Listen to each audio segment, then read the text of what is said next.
Ujumbe wa leo Mungu atakwenda kusema na sisi, tutakuwa na kichwa kinachotuongoza kikisema uelewe upendo.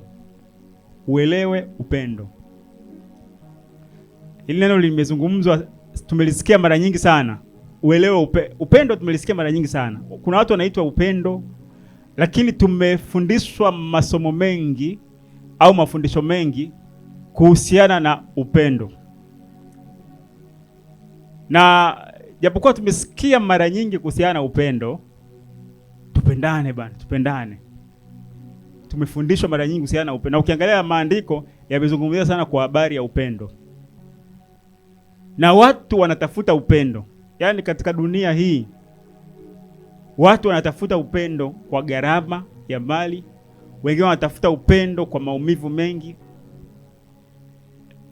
Lakini upendo ni nini? Upendo tunauelewa. Tunauelewa upendo kwa sababu upendo ni kitu ambacho au ni jambo ambalo linaeleweka kwa kulielewa. Linaeleweka kwa kulielewa. Sasa watu wengi wana utafsiri upendo kwa mapokeo. Kwa mapokeo. Kwa hiyo tutakwenda kuangalia hii kitu cha upendo, lakini lengo kubwa ni nini? Lengo kubwa ni kutusaidia hasa kuweza kuishi ule upendo, lakini si kuishi tu, kuweza kufundisha kwa wengine. Kwa sababu dunia inafundisha kwa habari ya upendo, dunia inauelezea upendo. Sasa na sisi pia lazima pia na sisi tunapopata nafasi ya kuuelezea upendo, tuuelezee katika kweli, sio katika namna ya dunia inavyoelezea. Kwa sababu dunia ukiwauliza watu upendo ni nini, watakwambia yale ambayo utasikia yale matokeo ya upendo. Yaani utaambiwa matendo yanayotokana na upendo, lakini utaambiwa upendo ni nini. Na ukijaribu kuangalia kwa kina pia unaweza ukagundua pia hata hayo matendo ambayo yanasemekana yakifanyika ndio upendo. Unakuta hata hayo matendo yenyewe yanaweza yakatendwa katika namna ambayo sio ya upendo. Kwa sababu kwa mfano tunaweza kuchukulia kama kutoa. Unajua kutoa ni upendo Mtu anayetoa, anayesaidia watu ni upendo, si ndio Tumesema hivyo, kama mtu akisaidia watu, akitoa kitu, akifanya jambo fulani kwa ajili ya watu ni upendo. Lakini sio kila kusaidia, sio kila kutoa kumetokana na upendo. Kwa kama tutatafsiri upendo kwa kupitia tendo tu, tutatafsiri upendo kwa kupitia tendo la mwisho, tunaweza tukakosea. Kwa hiyo tunapoelewa maana halisi ya upendo kabisa, inatusaidia kufanya nini? Inatusaidia kuweza kupima na kuishi huo upendo. Kwa hiyo upendo ni jambo ambalo linazungumzwa zaidi katika muziki, katika maigizo, katika media, katika jamii. Ni kitu ambacho kinazungumzwa zaidi. Na ni kitu ambacho pia kinatafutwa na watu wengi. Watu wengi wanatafuta upendo, kupendwa. Watu wanatafuta kupendwa. Na kama nilivyosema, ziko tafsiri nyingi za upendo zikihusishwa na matendo fulani fulani. Kutoa, kusaidia, kufanya jambo fulani, tunasema huo ni upendo. Tafsiri nyingi za upendo. Kisikiliza kwenye muziki huko kwamba nampenda, ananipenda, tunapeana. Yaani kuna vitu ambavyo sababu kubwa ni nini? Kupata kile ambacho anakitaka kwa mtu fulani. Anatafsiri kwamba ndio upendo. Sasa mimi sikatai, lakini tutakuja kuona maana halisi ya upendo, kwa sababu hiyo ni matokeo tu ambayo yanaweza yakatokana na upendo, lakini pia yanaweza yasitokane na upendo. Kupewa, kusaidiwa kunaweza kukatokana na kitu kingine kabisa. Lakini kuna watu wameumizwa kwa sababu waliutafsiri upendo katika namna ya matendo. Yaani unaweza ukaumizwa. Watu wengi wameumizwa Yaani yule alikuwa ananihudumia, alikuwa ananipa hiki, alikuwa ananifanyia hivi, alikuwa ananifanyia hivi. Kumbe sijategemea. Nilifikiria ananipenda. Kwa nini ulifikiria anakupenda? Kwa sababu niliona anafanya ABCD. Kwa hiyo unaweza ukautafsiri upendo katika matendo ambayo tunaambiwa, alafu ukakuta sio upendo. Kwa hiyo kutokuelewa upendo kunaweza kukasababisha tukakimbizana na vitu ambavyo sio maana halisi ya upendo. Yaani unakimbizana na matendo ambayo umeambiwa haya ukifanyiwa hivi, hiyo ndio ishara ya upendo. Ukitendewa hivi ndio ishara ya upendo. Kwa hiyo tukakimbizana na namna ya sema mapokeo ambayo tunaambiwa. Alafu katika kukimbizana huko tukakuta kumbe sio upendo. Kwa upendo ni jambo la msingi sana kulielewa, ni jambo la msingi mno kulielewa. Ni jambo la msingi sana kulielewa. Unaweza ukafikiri kwamba matendo pekee ndio yanatosha kukupa tafsiri ya upendo. Upendo una matokeo yake, ambayo matokeo yake yanaonekana katika matendo. Lakini matendo hayo ambayo yanaweza yakatokana na upendo, unajua Biblia iko hivi, inasema hivi, shetani huweza kujigeuza kama malaika wa nuru. Huweza kujigeuza kama malaika. Kwa kuna vitu vingine upendo unaweza, matendo ya upendo yanaweza yakasema yakawa acted, yakaigiliziwa. Kwa hiyo tukiishia tu kutafsiri upendo katika matendo, yaani tunaweza tukajikuta tunakosa ile maana halisi ya upendo. Kwa sababu tunapoelewa upendo wenyewe, alafu tukiuelewa upendo wenyewe, ndio tunakuja sasa katika yale matendo. Kwa hiyo matendo hayatoshi, lazima kuna kitu kingine cha ziada cha kukitafuta ambacho ndio upendo. Kwa sababu kutoa ni just kutoa, kusaidia ni just kusaidia. Lakini kusaidia kunaweza kutokana na mtu anasema ana personal interest, pengine ya kiushawishi. Anakuja hapo anatoa msaada, lakini pengine anakuja na waandishi wa habari wanachukua ile tukio, lengo la anasema ile publicity. Watu wa habari wanaelewa ile kusema publicity, kujitangaza. Mwingine anakuja pengine anakupa kitu ambacho anakita, kumbe kuna kitu ambacho yeye anakilenga, ambacho wewe ukijua unasema huyu kaka, huyu dada ananipenda kweli kweli. Kumbe nini? Yeye ana nia yake ya tofauti. Dunia inafundisha upendo kwa namna ya dalili. Inafundisha upendo kwa namna ya matendo yale ambayo tumeyazoea. Wana saikolojia, siku hizi changamoto ambayo tuliopo, tunasikiliza sana wana saikolojia. Sasa wana saikolojia mimi siwapingi, ni vitu ambavyo wanafanya pia, wanafundisha kwa sababu nao ndo wanaamini hivyo. Lakini wana saikolojia mara nyingi wanadili na characters, matendo, dalili zile za ukiona mtu anakuambia hivi, ukiona mtu anasema hivi, ukiona mtu anakutoa out, ukiona mtu anakupa hiki, ukiona mtu anafanya hivi, ujue huyo wana conclude kwa zile characters za nje. Tukiangalia kuna wakati mwingine kama tunatafsiri upendo ni kupewa, kuna wakati mwingine mtu hata akikunyima inaweza ikamaanisha upendo. Yaani unajua tunatafsiri kwamba unajua upendo, mtu anayekupenda lazima akupe unachokitaka. Lakini niseme hivi, kuna wakati mwingine mtu anakupenda na kwa sababu anakupenda inampasa akunyime. Kuna wakati mwingine anakupenda mtu, lakini anapaswa akuadhibu. Inatakiwa anayekupenda lazima akusamee. Kuna wakati inafika kwamba sawa, unatakiwa uadhibiwe, unatakiwa kwa sababu anakupenda. Sasa kuna vitu ambavyo tumevichukulia kwamba lazima afanye hivi, lazima afanye hivi. Inaweza ikatokea kabisa amekunyima bana, au unatakiwa kutoa akupi. Kwa nini? Kwa sababu anakupenda. Kwa nini anakupenda? Kwa sababu akikupa iko ambacho anakitaka kitakuangamiza. Hivi fikiria kwamba, labda fikiria hivi, futa picha hii. Hivi Mungu si anatupenda? Angekuwa anatupa kila tunachokiomba kungekuwaje katika hii dunia?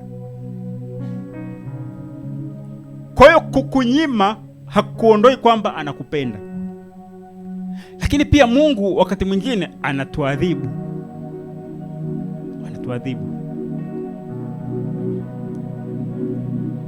Taangalia maandiko hapa. Anaadhibu kwa ajili ya upendo. Na hata mtoto wako, jamani, mtoto kama unampenda, akikosea unaweza ukamtandika kiboko. Nini? Kwa ajili ya kumweka sawa. Kiboko cha upendo. Kwa tumechukulia lazima afanye hivi, lazima akufanyie hivi. Sio lazima akufanyie hivyo, anaweza akafanya tofauti. Lazima inatokana na kupima kwamba je, iko ambacho atakifanya hata kama kinaonekana ni chema, kama kitakupoteza, upendo ni kukunyima. Upendo ni kukunyima. Tunachukuliaga vile vitu vizuri positive, matendo mazuri. Kuna wakati matendo mazuri yanamuangamiza mtu. Kwa upendo bana, upendo sio matendo peke yake yale ambayo tunayatafsiri kwamba akifanya hivi, akitoa hiki, akinini hiki. Bwana Yesu asifiwe. Kitabu cha Waebrania 12 kwa mstari wa 6 anasema, maana yeye ambaye Bwana ampenda humrudi, naye umpiga kila mwana amkubalie. Ni kwa ajili ya kurudiwa mwastahimili. Sema Mungu awatendea kama wana, maana ni mwana yupi asiyerudiwa na babaye? Sasa hapa amesema umpige kila mwana amkubalie, lakini kwenye tafsiri nyingine anasema umwadhibu. Yaani kuna wakati Mungu anakusemesha, kila akikusemesha wewe unakaza shingo. Inabidi sema nini? Ile fimbo ya adhabu ni fimbo ya upendo. Sema kumpiga kila mwana amkubalie. Sema maana yeye ambaye Bwana ampenda anakupenda. Sasa kwa sababu anakupenda kuna wakati mwingine wanasema jamaa, yani yule kaenda kumripoti. Sasa asingemripoti, asingeacha. Yani yule jamaa kweli ana upendo kabisa, ana chuki kweli. Yani kaenda kumripoti hivyo. Sasa inawezekana alishakaa bana, hiyo namna unavyoenda sio poa, itakuharibia. Kaenda mara ya pili, kaenda mara ya tatu, bado pengine labda anadokoa. Unamwambia bana, hapo unachokifanya iko sio poa. Mara ya pili, mara ya tatu, mtu bado alafu unaona kabisa hapa kinachoenda kutokea kinakuwa ni hatari zaidi, kwa sababu unampenda. Asije akavishwa tairi pengine akapikwa kwenye tairi la gari, akachomwa moto, unaamua ukampeleka nini, ukaadhibiwa kidogo, si ndio? Kwa nini? Kwa sababu unampenda. Aonywaye mara nyingi akoshupaza shingo uvunjika kwa ghafla. Kwa kuna namna fulani, kuna matendo ambayo unaweza ukayafanya dunia ikiyatafsiri kwamba jamaa yule ana roho mbaya kweli, lakini actually sio roho mbaya, ni roho ya upendo. Ni roho ya upendo. Mungu mwenyewe hivyo kikosea akakwambia mwisho wa siku ana nini? Anaweza kaja na adhabu ya upendo. Kitabu cha Mithali 22 kuanzia mstari wa 15 akasema, ujinga umefungwa ndani ya moyo wa mtoto, lakini fimbo ya adhabu itaufukuzia mbali. Fimbo ya adhabu. Hii fimbo ya adhabu inayozungumziwa hapa ni fimbo ya upendo. mwanao usimpige bana, yaani yule ampendi mwanae kwe anamchapa. Inategemea anamchapa yake. Kama anamchapa kwa fimbo sema ya adhabu, achana na ile kumuumiza. Fimbo ya adhabu ni ya upendo, ni ya upendo. Kuna wakati mwingine pia imefikia point hata ukimwonya mtu unaonekana jamaa yule kweli yani amempa makavu pale pale, kamwambia pale pale, yani jamaa yule mkali kweli kweli, yani jamaa hana upendo kabisa. Tumefikia hapo kanisa. Wakati mwingine ukimwonya mtu anakuona yani wewe humpendi. Ukimwambia mtu ukweli anaona umpendi. Lakini upendo jamani, sio namna ile njema tunayofikiria. Wakati mwingine ni namna ngumu. Kwa upendo sio kile cha mwisho jamani. Upendo sio kile cha mwisho. Na upendo, kabla ya kuangalia maana, tutaona kwamba upendo ni amri. Ni amri. Tena katika Agano Jipya hili ambalo tulilopo sisi ndani ya Kristo, ni amri ambayo Yesu aliisema moja kwa moja. Alisema moja kwa moja. Upendo ni amri. Yohana 13:34 anasema, amri mpya nawapa, mpendane kama vile nilivyowapenda ninyi, nanyi mpendane vivyo hivyo. Hivyo watu wote watawatambua kuwa ninyi mmekuwa wanafunzi wangu, mkiwa na upendo ninyi kwa ninyi. Umeona? Mpendane. Amri mpya nawapa, pendaneni kama nilivyowapenda ninyi. Tutakuja kuangalia kwa kina Yesu upendo wake ukoje. Alafu atasema kwamba watu watatambua kwamba nyinyi ni wanafunzi wangu. Kwa nini? Kwa sababu mimi nimewafundisha namna ya kwa upendo ni amri. Hiyo inaonyesha tu ni jinsi gani kwamba ni kitu cha muhimu sana kuelewa upendo ni nini. Kuelewa, understanding. Inawezekana umesikia mara nyingi kuhusiana na upendo. Inawezekana umeambiwa, umefundishwa mara nyingi pendaneni, lakini hujaelewa hivi kupenda ni nini. Ili kupenda ni kitu gani? Lazima tuelewe upendo. Na Yesu anasema kwenye kitabu cha Mathayo 5:43, mmesikia kwamba imenenwa, umpende jirani yako na umchukie adui yako. Lakini mimi nawaambia, wapendeni adui zenu, waombeeni wanaowaudhi, ili mpate kuwa wana wa Baba yenu aliye mbinguni. Maana yeye huwaangazia jua lake wema waovu kwa wema, huonyeshea mvua wenye haki na wasio haki. Maana mkiwapenda wanaowapenda ninyi, mwapata thawabu gani? Hata watoza ushuru, je, hawafanyi hayo? Tena mkiwaamkia ndugu zenu tu, mwatenda tendo gani la ziada? Hata watu wa mataifa, je, nao wafanye kama hayo? Basi ninyi mtakuwa wakamilifu kama Baba yenu aliye mkamilifu, kama Baba yenu wa mbinguni aliye mkamilifu. Alikuwa anawaambia hapa, kuna maandiko katika Torati alikuwa anazungumza kwamba adui yako, mchukie adui yako, kwa sababu mmesikia imenenwa, umpende jirani yako, mchukie adui yako. Lakini anasema, lakini mimi nawaambia, wapendeni adui zenu. Bado hatujaja kwenye maana ya kupenda. Sababu unajua, ukielewa maana ya kupenda, ndio utajua huyo adui yako unampendaje. Kwenye kitabu cha, nataka tuangalie kitu kimoja. Hebu tuangalie upendo ni nini hapa kabla ya kusoma maandiko sana, maana watu tunaendelea tu. Upendo ni nini? Tukisema upendo, kama nilivyosema mwanzoni, upendo ni matokeo.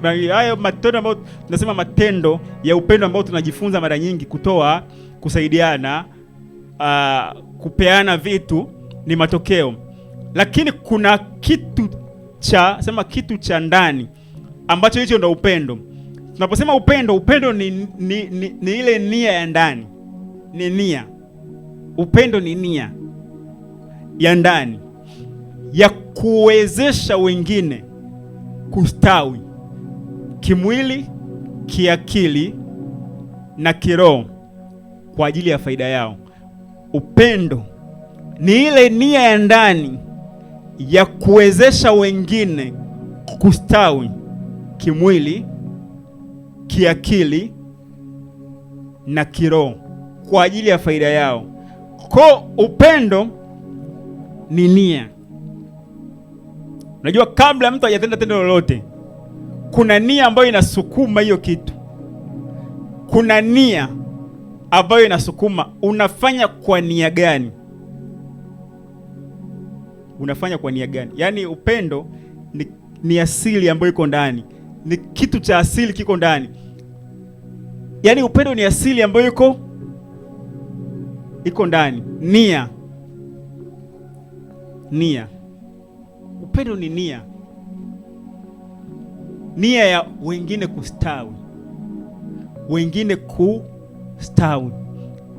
Inawezekana kimwili, kiakili, kwa faida yao wenyewe. Nia. Unafanya kwa nia gani? Ni nia ya upendo au ni nia ya kitu kingine? Nikitoa kwa nia ya ndani ambayo ni upendo, kwa sababu kama ni nia ya upendo, maana ni kwamba nitakuwa na nia ya kustawisha either kiakili, either kimwili au kiroho. It depends na eneo gani, kwa ajili ya faida ya yule mtu ambaye linafanya ile tendo. Kama ni tendo ambalo unasema ni tendo la kutoa au la kunyima, litakuwa na nia ya kustawisha either kimwili, kiroho au kiakili. Kwa hiyo upendo, jamani, upendo nia ya ndani. Nia ya ndani. Kitabu cha Wafilipi 2:4 anasema kila mtu asiangalie mambo yake mwenyewe, bali kila mtu aangalie mambo ya wengine. Anasema iweni na nia hiyo hiyo ndani yenu, ambayo ilikuwamo pia ndani ya Kristo Yesu, ambaye mwanzo alikuwa yu namna ya Mungu, naye hakuona kule kuwa sawa na Mungu ni kitu cha kushikamana nacho, bali alijifanya kuwa hana utukufu, akatoa namna ya utumwa, akawa mfano wa mwanadamu. Tena alipoonekana ana umbo la mwanadamu, alijinyenyekeza, akawa mtii hata mauti ya msalaba. Akawa mtii hata mauti. Mauti ya msalaba. Hapa kinazungumziwa nia. Iweni na nia hiyo hiyo. Iweni na nia hiyo hiyo ambayo ilikuwepo ndani ya Yesu Kristo. Nia gani? Mtu asiangalie mambo yake mwenyewe. Unajua Yesu ile kuja ulimwenguni kwa ajili ya kumkomboa mwanadamu, ilikuwa ni kwa ajili ya faida ya mwanadamu.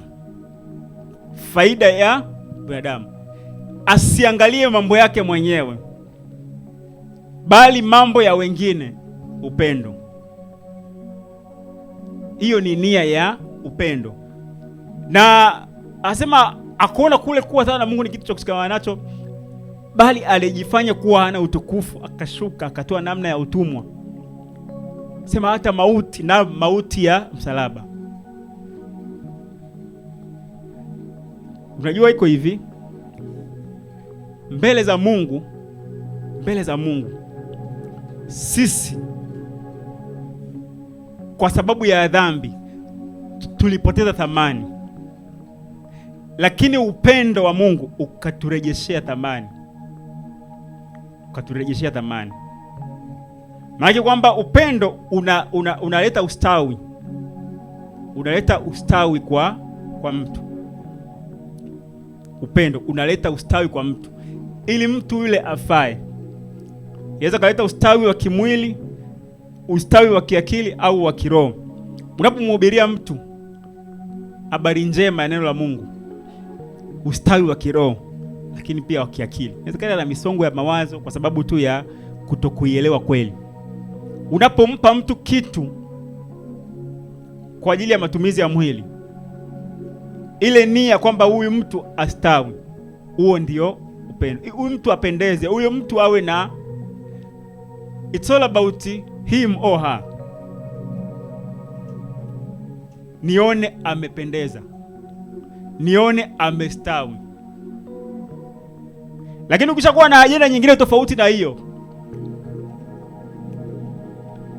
hiyo inakuwa tena sio upendo, kwa sababu Yesu furaha yake ni kuona ule uumbaji wa Mungu upo katika namna ambavyo ilivyokuwa tokea mwanzoni. Kwa hiyo ile nia ndio inatafsiri upendo. Nia inatafsiri upendo. Yohana 3:16 ni mstari ambao tunauimbaga sana, lakini kuna la kujifunza hapa kwa ajili ya upendo. Tena tunautumia mara nyingi wakati wa kutoa. Sikia, kwa maana jinsi hii Mungu aliupenda ulimwengu hata akamtoa mwanae wa pekee, ili kila amwaminie asipotee, bali awe na uzima wa milele. Sasa utasema, unajua upendo lazima utoe. Kwa nini? Kwa sababu Mungu aliupenda ulimwengu hata akafanya nini? Akatoa. Hata akafanya nini? Akatoa. Na hata akafanya nini? Akatoa. Sasa wewe unasema unampenda Mungu utoe. Tunabebaga namna hiyo. Tunaibebaga moja kwa moja na mimi. Lakini ukiangalia ile andiko au ukiangalia Yohana anachokisema, haikuishia tu kwamba hakamtoa mwanae wa pekee. Anasema ili au kwa nia au kwa kusudi kila muamini asipotee, bali awe na uzima wa milele. Kwa kinachotafsiri upendo hapa ni ile ili kila amwamini asipotee. Yaani kwa maana jinsi Mungu aliupenda ulimwengu hata akamtoa. Tendo la kutoa mtu yote anaweza akatoa, lakini kinachotafsiri upendo hapa ni ile nia au ile ili. Hivi mtu akikupa kitu lazima uulize, hivi Mungu huyu ananipa hiki kitu au anafanya jambo hili ni kwa nia ipi? Hiyo nia ndio itakupa tafsiri kwamba huyu anafanya kwa upendo au kwa tendo. Sio upendo jamani, tendo sio upendo, ila ile nia ya nyuma ndio inaleta tafsiri ya kwamba hilo tendo limetokana na upendo, sababu upendo ni kitu cha ndani. Upendo ni asili ya kiungu. Upendo uko ndani ya mtu, alafu kwa sababu uko ndani ya mtu, ile nia iko ndani ya mtu, anachokiproduce, anachokitenda ndio kinafanya nini? Kinakuwa ni tendo ambalo limetokana na upendo. Kwa hiyo tukitafsiri upendo katika matendo tu, yaani tunaweza kujichanganya. Tapewa hizo template na wanasaikolojia, utachanganyikiwa, kwa sababu itafikia pointi mtu anatenda yote ambayo unafikiri kwamba ni matendo ya upendo, alafu bado uoni kama unapendwa, si ndio? Uoni kama bado naona kama siuoni ule upendo. Kama ni kupa fedha, kama ni kukupa hiki, kama ni kutenda mambo fulani, anayafanya. Lakini mwisho wa siku pia kuna mambo mengine anayafanya ambayo ni yani mambo yote haya yalikuwa anayafanya, mambo yote haya yalikuwa anajitolea, lakini kumbe amenitenda, kumbe amefanya jambo hili.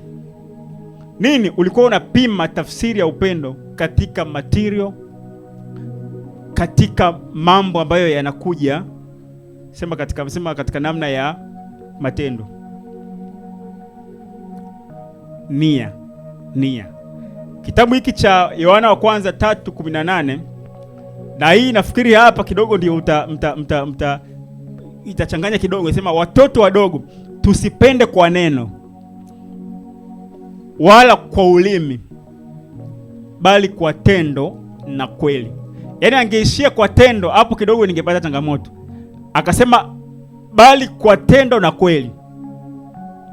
Tusipende kwa neno wala kwa ulimi, bali kwa tendo na kweli. Sasa hiyo kweli hapo, anaposema kwa tendo na kweli, kweli ni nini? Ni nia, kwamba unachokitenda kimetokana na nia ya kweli ya upendo. Kwa hiyo issue sio kusema ni issue, sio tendo, issue ni kweli. Anasema tendo na kweli. Ina maana ile kweli inatokana na upendo. Bwana Yesu asifiwe. Nimesema neno hili nikitoa tahadhari sana kwetu sisi ambao tunasikiliza mafundisho mengi hasa ya upendo katika mitandao, katika shule mbalimbali. Upendo ni tunda la Mungu mwenyewe. Kitabu cha Galatia 5:22 anasema, lakini tunda la Roho ni upendo. Tunda la Roho ni upendo, furaha, amani, uvumilivu, utu wema, fadhili, uaminifu, pole, kiasi. Hiyo mambo kama hayo hakuna sheria. Umeona tunda la Roho hapa ameanza na nini? Tunda la Roho ni upendo. Tunda la Roho ni upendo, furaha, amani. Kwa hiyo ile kwamba mtu ana upendo, ina maana huyo mtu anamfahamu Mungu na Roho wa Mungu anakaa ndani yake. Yohana wa kwanza 4:7 anasema, wapenzi mpendane kwa kuwa pendo linatoka kwa Mungu. Kila mtu apendaye amezaliwa na Mungu, naye anamjua Mungu. Yeye asiyependa akumjua Mungu, kwa maana Mungu ni upendo. Katika hili pendo la Mungu lilionekana kwetu kwamba Mungu amemtuma mwanaye wa pekee ulimwenguni ili tupate uzima kwa yeye. Hili ndilo pendo, si kwamba sisi tulimpenda Mungu, bali yeye alitupenda sisi akamtuma mwanaye kuwa kipatanisho cha dhambi zetu. Wapenzi, ikiwa Mungu alitupenda sisi hivi, imetupasa sisi kupendana. Hakuna Mungu aliyemuona wakati wowote. Tukipendana, Mungu ukaa ndani yetu na pendo lake limekamilika ndani yetu. Anazungumza hapa akitoa tafsiri ya kwamba Mungu ndio upendo. Mungu ndio upendo. Kwa nini? Kwa sababu Mungu ana nia ya kwamba sisi tustawi. Kwa nini ana nia kwamba sisi tustawi kimwili, kiroho, kiakili, kwa manufaa yetu? Ni kwa sababu ametuumba. Unajua uwezo ukapanda mti alafu huo mti utazamie eti ufe. Yaani Mungu ni pendo, ndio asili upendo wote, kwa sababu Mungu ndio ametuumba. Kwa kama ametuumba, nia yake ya toka mwanzo ilikuwa ni kwamba mwanadamu na viumbe vyote alivyovifanya, nia yake ni vistawi. Kama vina mwili, vistawi kiakili na kiroho pia, kuwe na ustawi. Kwa ajili ya nini? Kwa ajili ya manufaa ya iko kitu ambacho amekiumba. Kwa ile nia ya ustawi asili yake ni Mungu.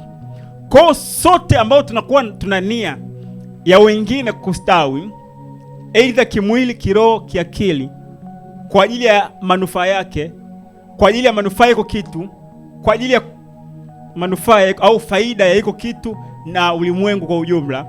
Maana kwamba huyo mtu, hiyo nia ni nia ya Mungu mwenyewe.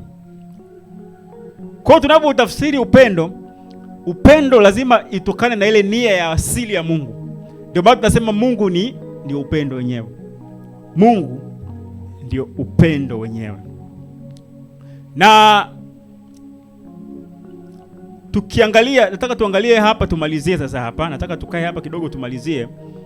Kuna mambo ambayo yamezungumzwa yakidhihirisha kwamba upendo ndio muhimu zaidi kuliko hata karama, kuliko hata sema huduma, kuliko hata chochote tunachokifanya katika kanisa. Sababu kanisa ndio limeagizwa hasa liudhihirishe upendo halisi wa kimungu. Kwa hiyo kama limeagizwa lidhihirishe upendo wa Mungu, upendo ule wa asili, au ile nia ya Mungu ya ulimwengu kustawi, maana yake ni kwamba lazima yote tunayoyafanya katika kanisa na sisi waamini yawe yametokana na upendo. Wakorintho wa kwanza 13 kuanzia mstari wa kwanza ameelezea kwa kina kwa habari ya nini? Kwa habari ya upendo. Anasema nijaposema kwa lugha za wanadamu na za malaika, kama sina upendo, nimekuwa shaba iliayo na upatu uvumayo. Lugha, kunena kwa lugha.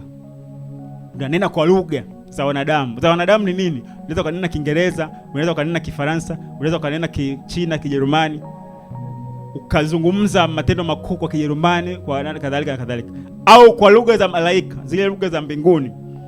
Lakini kama hauna ile nia ya watu wastawi, ile nia ya watu wastawi kimwili, kiroho, kiakili, kama hauna huo msukumo, vyote unavyofanya hivyo havina msukumo wa ustawi, au havina msukumo wa watu kustawi, watu kustawi kimwili, kiroho na kiakili, kufanikiwa.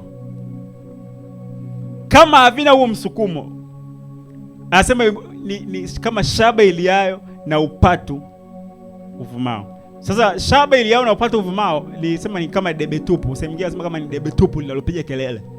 Tafsiri zingine, lile debe la shaba lile ba. Unaweza ukawa unanena kwa lugha, lakini kama nia yako. Ndio maana hata Paulo mwenyewe alishasema siku moja, akasema kwamba kama ukinena unene kwa msukumo wa kulijenga kanisa, si ndio? Kwa kulijenga kanisa, watu pia wafaidike na kile ambacho kuna Anasema tena, nijapokuwa na unabii na kujua siri na maarifa yote, nijapokuwa na imani timilifu kiasi cha kuweza kuhamisha milima, kama sina upendo si kitu mimi.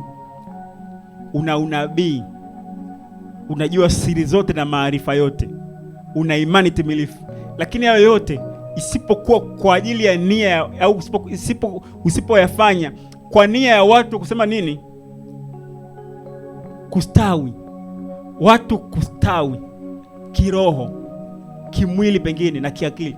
Unakuwa yote unayofanya kwa ajili ya hiyo nia. Kama sina hiyo nia, au kama sina upendo, si kitu mimi, haina maana. Kuna maana gani ya kujua siri za mbinguni? Kuna maana gani ya kujua maarifa yote? Unapata maarifa alafu hauyatumii kwa ajili ya watu wengine. Kwa sababu ukiangalia hapa, japokuwa na unabii unao, nina siri na maarifa yote, nina imani timilifu kiasi cha kuweza kuhamisha milima, lakini situmii, sina upendo. Baki mtu ambaye hana upendo hatumii kile alichonacho kwa ajili ya wengine. Sasa hapa kuna kingine pia amesema, tena nikitoa mali zangu kuwalisha maskini, nikijitoa mwili wangu niungue moto, kama sina upendo hainifaidii. Maana kwamba naweza nikatoa, unajua kuna mtu anaweza akatoa kitu, anatoa mali, anatoa kwa ajili pengine ya sema ile status yake, kwa ajili ya kujipatia jina, kwa ajili ya ufahari, kwa ajili ya show up, kwa ajili ya ajenda zake binafsi. Una mali sawa, umewalisha maskini sawa, lakini hiyo nia ni kwa msukumo wa nini? Nia iliyobeba hilo tukio ni nia gani? Kwa unaweza ukatoa mali ukawalisha wa maskini, ukatoa mwili ungue moto, kumbe ni kwa ajili ya kusema kujipublish, kujitangaza kwamba na mimi nimo, na mimi ni mwanaharakati, na mimi naweza, na mimi ni jembe, na mimi naweza. Unatengeneza mazingira yako ambayo unayawaza. Kama si kwa nia ya wao, elewa tu kwamba unakifanya, lakini si kwa sema hainifaidi kitu, sababu si kwa msukumo wa upendo. Sasa hapa anazungumzia kuhusiana na zile tabia za upendo. Anasema upendo huvumilia, hufadhili. Upendo hauhusudu, hautakabari, haujivuni, haukosi kuwa na adabu, hautafuti mambo yake, haoni uchungu, hauhesabu mabaya. Ngoja niangalie moja moja hapa. Naposema upendo huvumilia, upendo huvumilia maana yake ni nini? Unaweza ukawa na nia kabisa ya kwamba mimi nina nia huyu astawi, nina nia sasa huyu mtu astawi, lakini huyo mtu wala hata ana mpango. Yaani unajaribu kusema, unajaribu kile unachokifanya uone kwamba anaelekea kule ambako nia yako huyu mtu astawi, aidha kimwili, kiakili au kiroho. Una ile nia, umebeba nia kwamba huyu mtu astawi, huyu mtu awe nasema na ustawi kimwili, kiroho na kiakili. Lakini huyu mtu kile unachokifanya anakuwa kama yaani kama wala hata ile response sema hakuna kuelekea kule ambako unataka. Sasa upendo una tabia moja, unaweza ukavumilia. Na uvumilivu, ngani uzungumzie uvumilivu. Tunapozungumzia uvumilivu ni nini? Uvumilivu ni subira. Kuwa na subira ya wakati. Na mara nyingi uvumilivu tunauangalia katika namna moja hivi. Unajua uvumilivu hasa ni pale ambapo mazingira ya kwamba unaweza ukawa na option nyingine kabisa, option nyingine inaonekana kabisa, njia nyingine inaonekana kabisa, lakini una stick na njia moja. Kwamba unaposema mtu navumilia, maana kwamba ninaweza nikawa na option nyingine, kwamba nina njia, naweza nikafanya hiki, naweza nikafanya hiki, nikafanya hiki, lakini nina njia hii na nimekazana na njia hii, siende kwenye njia nyingine. Huyu mtu anaitwa mvumilivu. Kwa nini? Kwa sababu ameamua kukaa kwenye njia japokuwa kuna options nyingine. Unafanya biashara, kuna biashara zinaweza kawa nyingi, si ndio Biashara zinaweza kawa nyingi, lakini unaamua kufanya biashara yako ile moja. Kwa sababu huyu jamaa, kwa nini asibadilishe biashara? Kwa nini asibadilishe hichi? Kwa nini asitafute mtu mwingine? Nini? Unajiuliza hayo mambo kwamba kwa nini ana options nyingine. Lakini ukiwa una njia moja hiyo, hauna namna yote ambayo unaweza ukasema ukabadilisha. Ukikaa hapo hatuwezi kukuita mvumilivu, kwa sababu wewe huna namna. Yaani wewe ukitoka hapo hakuna namna unaweza kusurvive. Kwa kuna mtu mwingine ukutana na kazi hiyo moja, hana namna nyingine. Sasa hapo huo sio uvumilivu. Hapo ni kwamba yupo kifungoni. Ukiwa na option moja alafu ukastick na hiyo kwa sababu huna option, hiyo inaitwa ni kwamba uko inakulazimu. Lakini nikiwa na namna nyingi na namna options mbalimbali alafu naendelea kustick na njia moja, hiyo tunasema ni nini? Tunasema ni uvumilivu. Kwa hiyo uvumilivu unahitajika pale ambapo unataka kusababisha kitu, unataka kuachilia jambo la upendo. Alafu unakuta kwamba nini? Huyo mtu a response, kwa sababu unataka mtu astawi, unataka mtu abadilike, aidha kiroho au kimwili au kiakili. Unataka huyu mtu abadilike. Lakini huyu mtu kila unachokifanya sema hana hata dalili ya kusema nini anabadilika. Hata hana dalili ya kusema kwamba nini atastawi. Unapokuwa una option, unaweza kuwa na option kwamba mimi ni quit, niachane naye. Kwani inanipunguzia nini? Nasema huyu mtu sasa, huyu ndio kiko anachokifanya kimetokana na upendo. Kwa sababu upendo unavumilia. Yaani upendo sifa yake unavumilia mtu mpaka astawi, mpaka afikie ile hatima ya kustawi. Taona kabisa kwamba bana, kwa kweli huyu mtu najua alikuwa harespondi, hana ushirikiano, lakini unaendelea kutekeleza vile ambavyo inakupasa uvifanye ili huyu mtu astawi kimwili au kiroho au kiakili. Tunasema hiyo nini? Tunasema upendo huvumilia. Upendo huvumilia, hufadhili. Unajua ufadhili, unajua kufadhili kwamba sasa hiyo ndo kujitoa.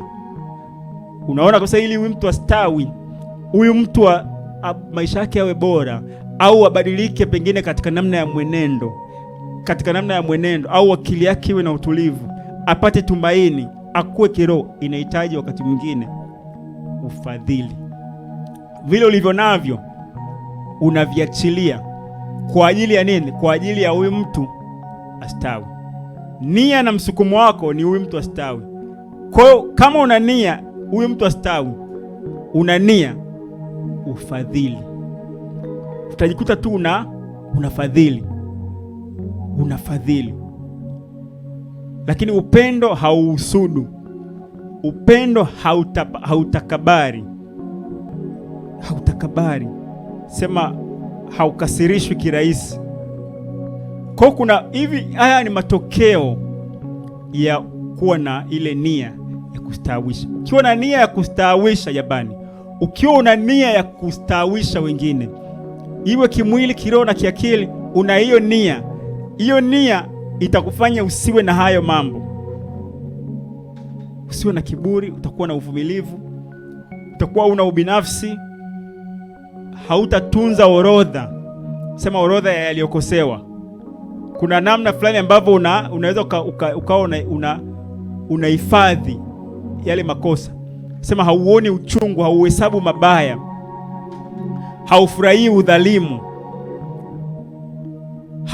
udhalimu, huvumilia yote.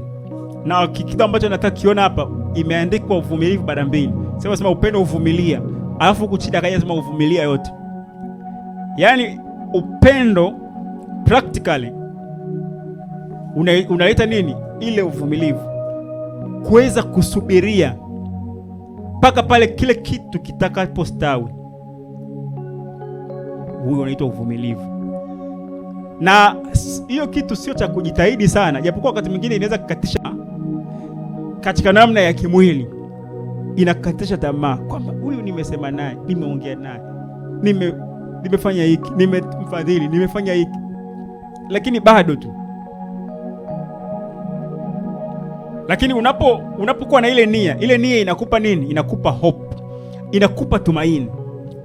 Kwa hiyo katika upendo, kitu ambacho kinatufanya tuendelee ni lile tumaini ambalo liko ndani ya upendo, kwamba kama kitu nakifanya kwa upendo kitaleta impact. Yaani kama hujashurutishwa, hujalazimishwa, umefanya kwa upendo, maana kwamba umefanya kwa nia ya kimungu. Unajua nia ya kimungu, Mungu nia yake ni kila cha kimungu kina uwezo wa kuimpact. Mungu hawezi akawa na nia ambayo hiyo nia ikafeli. Na ndio maana Mungu, japokuwa mwanadamu alikosea, lakini kwa sababu walikuwa na nia tangu mwanzo ya mwanadamu huyu astawi katika kama uumbaji wake. Yaani ile wazo la kusema kufutilia mbali alishakuwa nalo wakati zama za Nuhu, lakini bado ile nini, ule upendo ukaendelea kufanya nini, kuonesha kwamba still mwanadamu huyu anaweza akarejeshwa.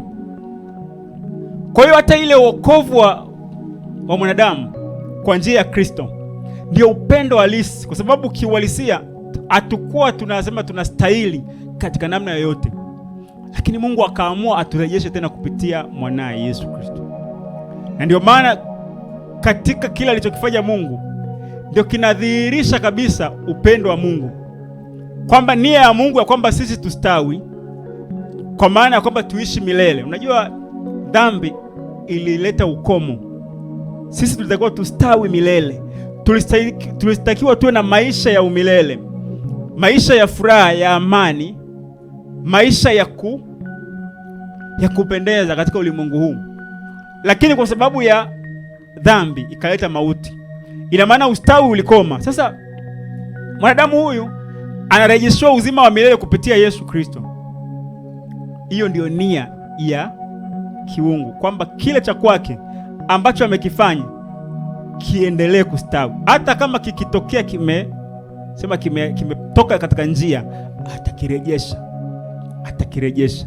Kwa uvumilia yote, uamini yote, hutumaini. Ndani ya upendo kuna tumaini.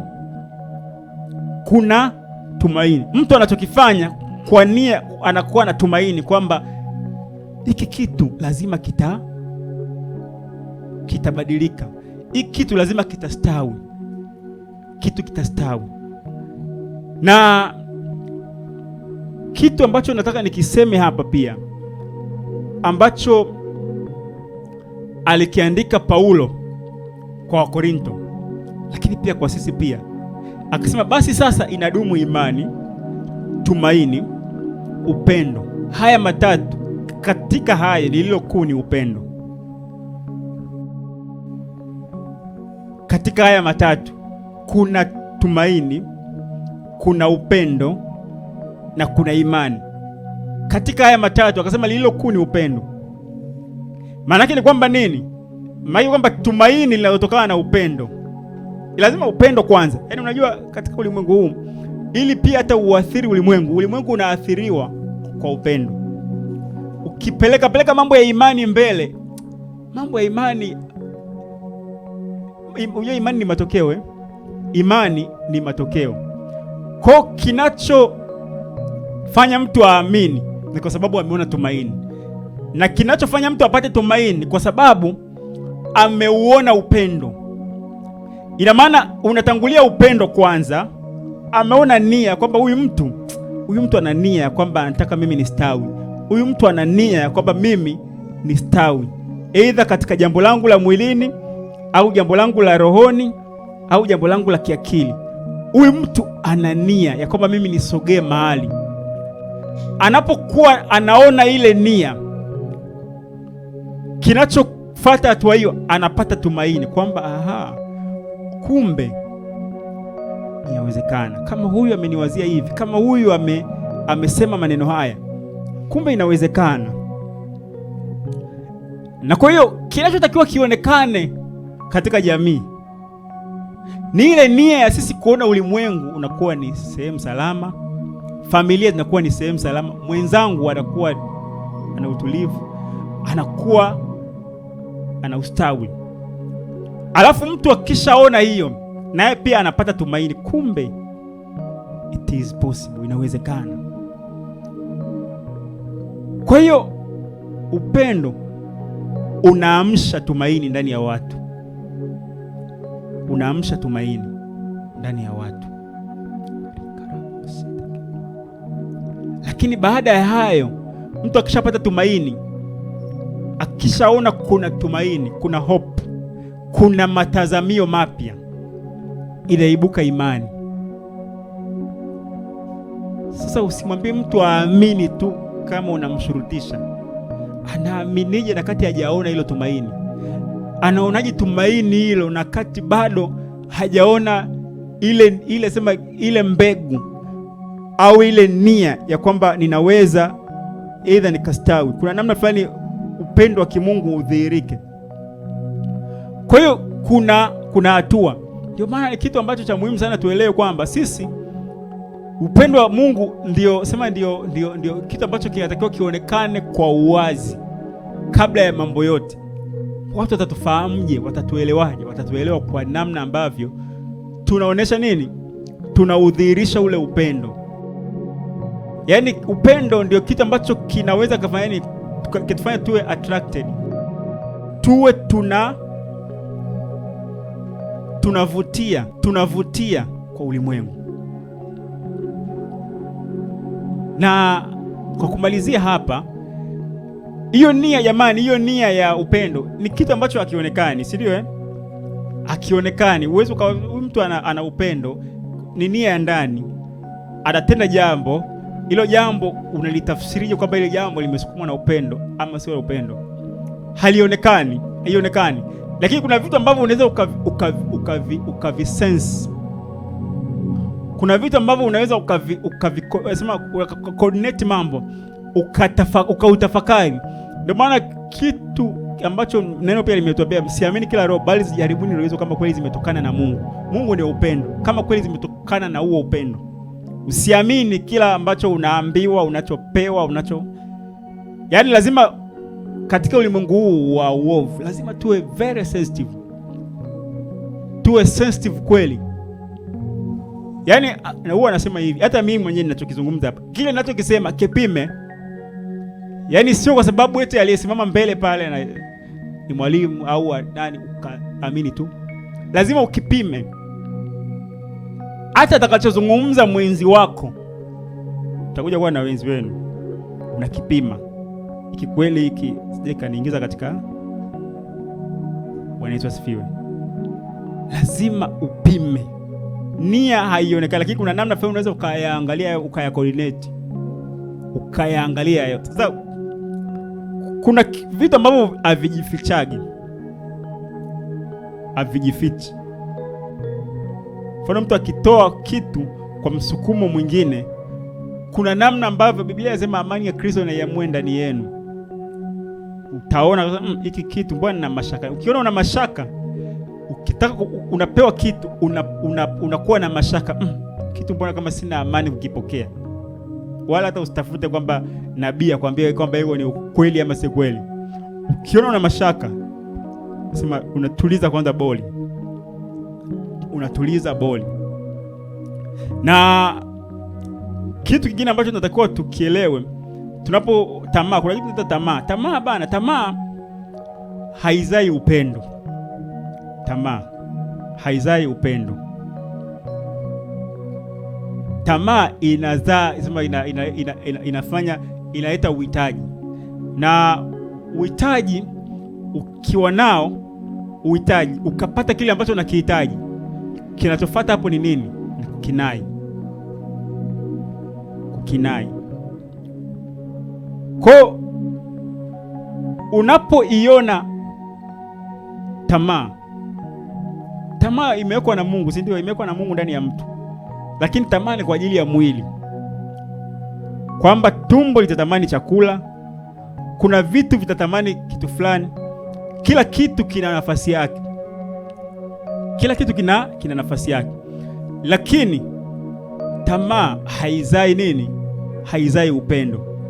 Kitabu cha Timotheo wa pili 2:22 kwa mstari wa 22 anasema, lakini zikimbie tamaa za ujanani, katafute haki na imani na upendo na amani, pamoja na wale wamwitao Bwana kwa moyo safi. Zikimbie tamaa za ujanani, ukatafute haki na imani na upendo.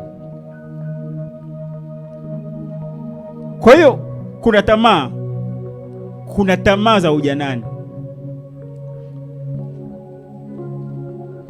Sasa unajua dunia inavyotufundisha kwamba mtu pengine wakati mwingine anapokidhi matamanio yako ya mwili ndio anakupenda. Ndio inavyofundisha, lakini isema mwili huu hauridhiki. Tupata leo, utataka kesho, utataka kesho, utataka kesho kutwa, utataka kesho kutwa. Utapewa chakula leo, utataka kesho, utataka kesho, utataka kesho kutwa. Mwisho wa siku una kinai, unataka tena kingine, unakinai, unataka kila kingine. Lakini upendo umebeba nia ya kustawisha. Katika hili pia hata kwa habari ya fedha 6:9, lakini hao watakao, Timotheo wa kwanza 6:9 sema, lakini hao watakao kuwa na mali huanguka katika majaribu na tanzi na tamaa nyingi zisizo na maana zenye kudhuru, ziwatosazo wanadamu katika upotevu na uharibifu. Maana shina moja la mabaya ya kila namna ni kupenda fedha, ambao wengine hali wakiitamani hiyo wamefarakana na imani na kujichoma kwa maumivu mengi. Bali wewe mtu wa Mungu, yakimbie mambo haya, utafute haki, utaua, imani, upendo, saburi, upole. Kuna watu wanatafuta mali ili wapate upendo. Nataka niwe na fedha, nataka niwe na mali, nataka niwe na hivi, nataka niwe na mavazi mazuri. Ili nini? Ili nipendwe. Tunachase vitu ili tupate upendo. Lakini upendo, vitu vinatakao vitukute, tayari tunaua upendo. Kwa sababu vitu vikitukuta, tayari tunaua upendo. Maana tutavitumia vile vitu kwa ajili ya nini?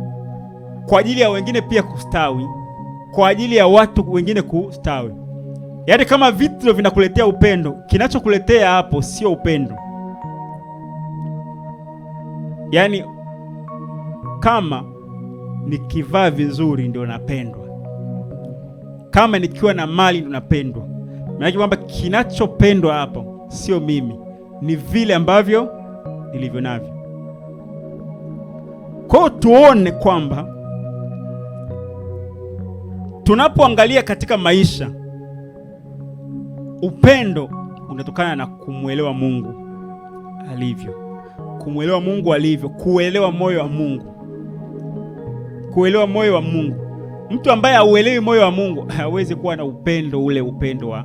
Anaweza akatenda matendo mema. Anaweza akatenda matendo mema. Sema ya kidesturi. Unajua kuna matendo ya kidesturi kwamba desturi inatuambia tufanye hivi. Kuna mtu anaweza akaenda akatoa sadaka, anatoa sadaka sio kwa kupenda, kwamba najua nikienda kanisani lazima nitoe sadaka. Kwa akifika muda wa sadaka anatoa, yaani ile anaiachilia, wala haina nia kwamba ibiwe, isiibiwe, ipelekwe huko, wala hata ana nia yoyote. Anatoa kusema kwa desturi. Unajua kuna mambo ambayo ni kama desturi, kama mila, kama tamaduni, yaani tumeshayafanya kama unayafanya kwa sababu tu ya ndo jamii inatakiwa hivyo, kwa itaka jamii inatakiwa hivyo.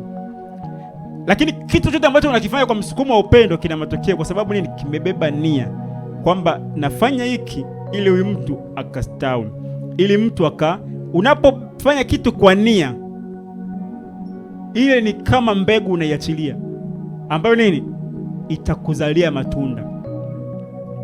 Lakini ukifanya kama taratibu, kama ndio watu wanafanyaga matendo, sema matendo mema ambayo yanaonekana ni mema kweli, anatoa vimemzidi, yani vimemzidi kweli, anatoa tu bana, angalau nao wapate. Unajua kuna watu fulani huko ukiendaga huko naomba hata shilingi 50, unajiuliza 50 shilingi bana, au hata shilingi 100 hapo nisaidie. Kuna watu wanapita huko wanapewa shilingi 100, 200. Sasa ukiangalia wale ambao unakuta vichencheche vimebaki kwenye draw, chukua angalau na wewe, angalau mpate. Yaani vile haviwezi kwenda kumstawisha mtu, haviwezi vikaleta ustawi katika maisha yake. Lakini na wewe upate angalau na mimi nimetoa. Yaani sema ni kama custom, ni kama desturi. Kama desturi, na chukua vishinga chencheche shilingi 50 zibaki, wa mama huko anapewa. Kwa hiyo kuna vitu ambavyo unaweza kufanya kama desturi, tukielewa kwamba jamani, chochote ambacho unataka unakifanya kwa upendo, nia ni kuona ustawi, lazima tutafanya kwa utoshelevu. Kwa utoshelevu. Hata kama ni ushauri, hata kama ni somo unapoliachilia, hata kama ni huduma unapoiachilia, nia ikiwa imesukumwa na upendo, ni kuona kwamba kwa kweli huyu mtu naona niseme naye huyu mtu Mungu ambadilishe. Ile nia ya ndani, that is love. Lakini nitimize tu wajibu, inakuwa tu ni mazoea, ni tamaduni. Kwa hiyo mali zinatakiwa zikute tayari mtu anao upendo. Ukiwa na mali alafu watu wakakupenda, au ukasema kuna namna fulani ukatenda kwa sababu ya mali zako, lakini sio watu wabadilike, inakuwa unafanya taratibu kama za watu wa mataifa. Nina mali, nafanya tu matendo yale ambayo yanaonekana kama ni ya upendo, ili mbali tunaamini sema na mimi nimo, nikienda pale na mimi natoa sadaka. Yaani hakuna msukumo wowote. Ukifanya kitu chochote unachokitoa, kuwa na nia ya kuona kwamba kwa kweli ninachokifanya hiki ni kwamba nione mabadiliko, na mimi niwe ni sehemu ya mabadiliko, ni sehemu ya ustawi. Mabadiliko yanaweza kawa negative au positive, sehemu ya ustawi. Bwana Yesu asifiwe. Usifanye vitu ili upendwe. Usifanye vitu ili upendwe. Ukifanya, fanya kama wajibu. Wajibu wa nini? Wajibu wa nafasi. Unafanya kwa nafasi yako, kwamba kama ni nafasi yangu ni hii, kwamba ni nafasi yangu ni hii, nikifanya hivi watu itawafaidia watu. Unafanya kama wajibu wako kwa Bwana. Lakini kwa msukumo wa nini? Kwa msukumo wa kuleta usawi katika jamii. Mungu atusaidie sana tunapomtazama Yesu Kristo, tuone kwamba hakuwa na sababu ya kufanya yote hayo aliyoyafanya, kuja kuishi maisha ya kudharaulika. Hakuwa na sababu yoyote, hakuwa na sababu, haikumlazimu. Lakini kwa sababu ya ile nia kwamba kwa kweli hiki ni kitu alichokifanya Mungu, hiki kitu kinatakiwa kistawi, hiki kinatakiwa kiendelee milele. Lazima kuwe na ondoleo la dhambi ambayo kutasustain, kutafanya hiki kitu kiendelee kuwa milele. Ndio akajitoa uzima wa milele. Kama si Kristo kusingekuwa na uzima wa milele. Sawa, watu walio katika Kristo watalala mara moja, lakini watainuka tena, watapewa miili mipya. na wataishi kama ile mwanzo ambapo Mungu sema Kristo ndio Adamu wa mwisho. Ina maana wataishi kama vile ambapo Mungu alikusudia kabla ya dhambi kuingia ulimwenguni. Huo ndio upendo. Tazama ni pendo la namna gani alitupa Bwana, kwamba tuitwe wana wa Mungu. Mungu alimtoa Yesu Kristo, hakukuwa na sababu yoyote. Sio kwamba sisi tulimhitaji, sio kwamba tulikuwa na qualifications zozote, lakini Mungu alimwachilia. Kama unafanya kitu pasipo kulazimika kufanya, yaani wewe hauna sababu ya kufanya, hauna sababu ya kuwa pale, haulazimiki kufanya pale, that is love. Unafanya kwa kitu kwamba sio lazima nifanye, lakini umeamua kufanya. Lengo nini? Kuona mambo yamekaa sawa, that is love. Bwana Yesu asifiwe. Mungu atusaidie sana tuliposikia somo hili tukatamani kudhihirisha upendo wa Mungu katika maisha ya wengine. Tukatamani kudhihirisha upendo wa Mungu katika kanisa. Tuwe ni sababu ya ustawi. Tuwe ni sababu ya kuona mambo yanakaa sawa. Tuwe ni sababu ya kuona mambo yanakaa sawa.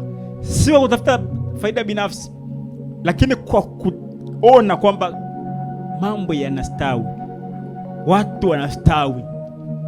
Na upendo jamani, upendo sio tu kwa watu tu, sio kwa watu, hata kwa wanyama, hata kwa mimea. Unajua kwa mfano ukiharibu hii dunia, ina maana wewe ule upendo kwa uumbaji. Unajua tumechukulia upendo lazima iwe kwamba hata kwa mfano ukitunza dunia, kusema kwamba hapa huu ni uumbaji. Kuna watu ambao wanaweza kufanya vitu vya uharibifu, vinaharibu mazingira pengine, au vinaharibu wadudu, wanyama. Unaweza kukuta kiumbe tu pale ukakipiga, wala hata hakijafanya chochote, unakipiga, unakiua. Bwana Yesu asifiwe. Kwa ule upendo, ile spirit ya upendo ni nia ya ustawi jamani. Ukiwa na nia ya ustawi, kuona mambo yanastawi, kuona vitu vinastawi, that is love. Na hiyo ndio Mungu anaitaka.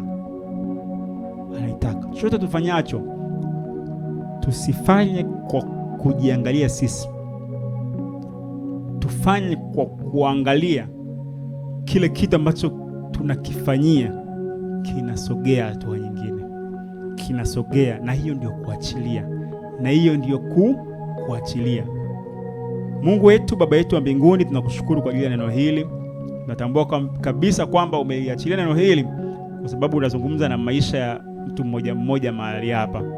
Tunatambua kabisa kwamba katika safari yetu ya imani ni safari ambayo inahitaji kukua kwa mafundisho. Yamkini dunia imetufundisha kwa habari ya upendo, kwamba upendo unatokana na vitu, upendo unatokana na fedha, upendo unatokana na matendo fulani fulani.